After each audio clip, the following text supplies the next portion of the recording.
this becomes more and more relevant as the HIV burden has increased in many settings. Well, as you look, let me ask you maybe a bigger picture question. If the focus is on trying to benefit the most children possible, and if what would you say to people who said, well, but when it comes to childhood illness, really we should focus on something like pneumonia, or really we should focus on diarrheal disease? Yeah, I think just to put things into perspective, childhood tuberculosis is much less common. It's a rare disease compared to childhood pneumonia.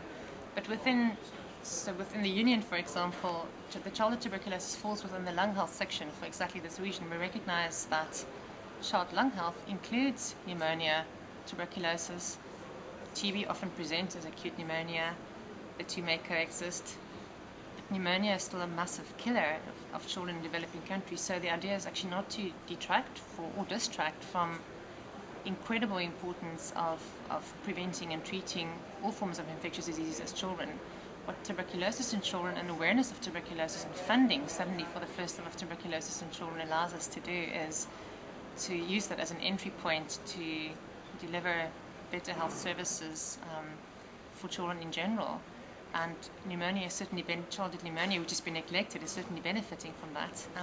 The other aspect which is really starting to benefit the childhood pneumonia groups, which have been doing remarkable work in the Union, and people like Stephen Graham and Penny Anderson have been doing fantastic work looking at projects and implementation in Malawi, is that the HIV advocacy tool allows for awareness and funding to look at lung health issues in children that previously was not seen as that fundable or that important, because there is more funding and awareness of HIV than there is of pneumonia, because pneumonia has been around for so long.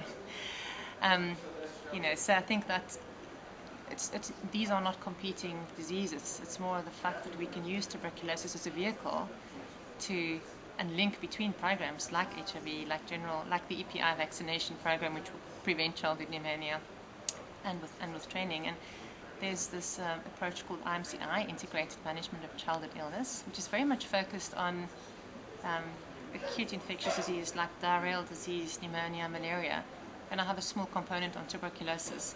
So that's an example of the link going the other way. Mm-hmm.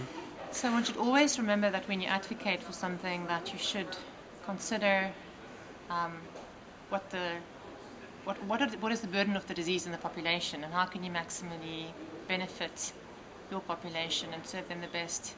If children are dying from diarrheal disease, you should be looking at that too. Right.